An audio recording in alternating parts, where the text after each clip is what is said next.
Hello everyone and welcome to another episode of Origins Mentored with Boyan. I'm the Boyan in question, and today we will discuss an event that has boiled over the social networks, and that is the case of a trans man suing an Orthodox monk from Holy Mount Athos. The issue here is, and by the way, I'm absolutely no stranger to this, is that a lot of people have retweeted this, shared this, and so on and so forth without, reading the news and simply assuming that the monk was sued because he spoke out against trans rights and gender ideology and so on, which is only partially true, but it's not really at the heart of this lawsuit. I will actually read the news to you here, and you will see where the issue is. So, a young transgender man is suing an Orthodox monk from Greece's monastic community of Mount Athos following the monk's public remarks against him. By the way, all the pronouns are from the article itself. According to reports from Greek religious news website Ecclesia Online, the transgender man is determined to sue Elder Philemon, a respected and beloved monk of Skete of Prophet Elias on Mount Athos, over remarks made during the Demetria event at the Greek Orthodox Church of St. Demetrius in Athens, Greece. It all began when the Greek Orthodox monk was giving a public speech to his followers and referred to this individual by his name. The monk described what his father had told him about his child's journey of changing his gender from a girl to a boy. The monk is heard describing what the father of this individual allegedly told him. "Dad, you won't be calling me female name anymore. My name will be male name." The names have been retracted from the video for privacy reasons. However, the monk used it publicly. Elder Philemon continued saying that the individual went to Turkey for plastic surgeries and to obtain medications that helped with the growth of facial hair. "These things are now considered very, very normal," the Greek Orthodox elder said in a derogatory tone. The transgender individual has since sought legal action from the lawyer, filing a lawsuit and seeking 100,000 euros, around $104,000 US in damages from the moral harm he claims to have suffered after the speech was published on the YouTube channel of the Church of St. Demetrius. Then there's a segment of the article which I hopefully will remember to publish in the description of this video, which discusses trans rights in Greece. Okay. The issue here ultimately is using the public name of this young man. It's not really only that, but the very fact that the young man could probably discern could discern whom the monk was talking about from this homily, speech, and so on. So that's the crux of the issue.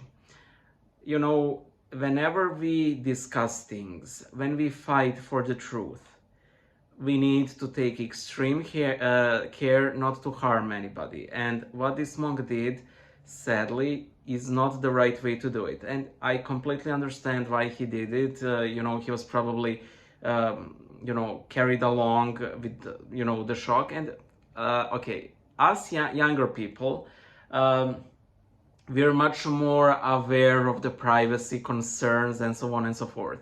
It is not so much with the older generations, and I can only imagine the case of an Athonite monk, him not being aware of all the, privacy laws and everything. So that's the issue here.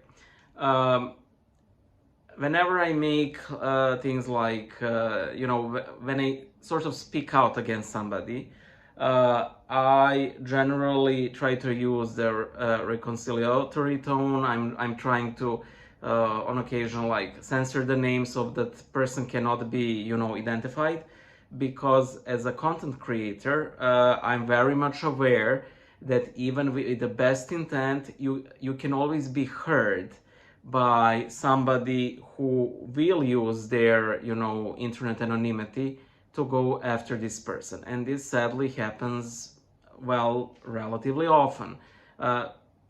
So far, I don't think it happened with me. I mean, I was a target of such ire, but I do not think I've caused it, but I do not know. I might have. That's the biggest issue here.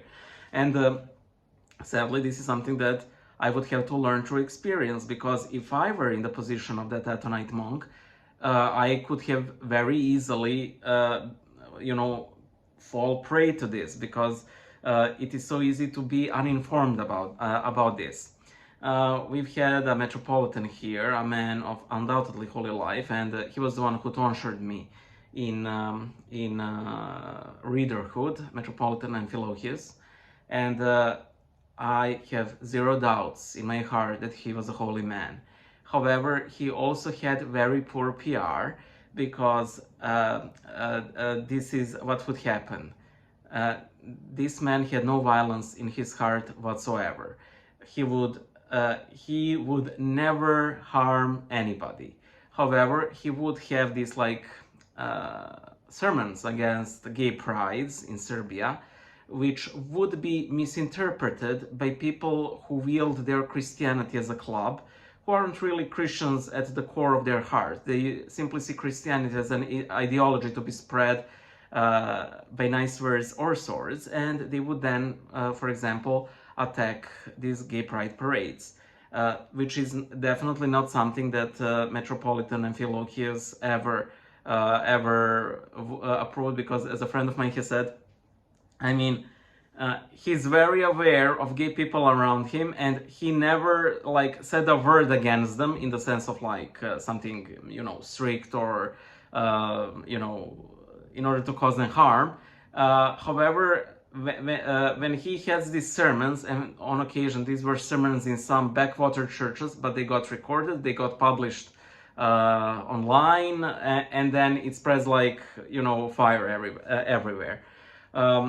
I think that is one of the reasons why Apostle James in his epistles is so adamant that we need to take care what we use our tongue for. How do we say things? And a lot of unintended consequences can come from our words. And by the way, I'm very much aware of the irony that I am saying such a thing, because I am a content creator. I publish videos very often here, and of course that, sadly, simply by volume, it will cause damage, some sort of damage. And I pray to the Lord that it's minimal, and very often I pray to the Lord, regardless whether I am a content creator or not, Lord, protect others from myself, because I know what kind of a person I am. A lot of people assumed that this lawsuit had, the intent of that the monk spoke, generally about trans rights, and that's why he, he was sued. I honestly have huge issues with the whole transgender movement, because, okay, let me put it this way. Let us say that we have a gay person, and that I, for example, do not approve, based on my religion, of his relationship with a man. However, that does not impact me in any way. However, let us say that we have a trans person. I could either refer this person by using pronouns, or by the pronouns that they are, and then they will take great offense at this. They might not, but they might. Or I could start using their preferred pronouns and simply go against what I personally believe in. They're essentially forcing me to accept their understanding of reality.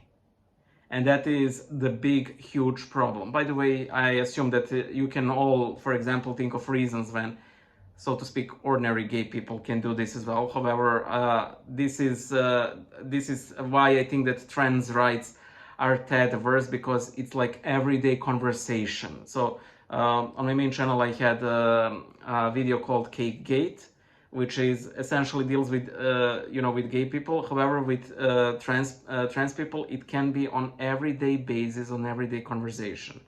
And again, we need to take care how we approach people, because it serves us no purpose if we, as I said before, wield truth as a club.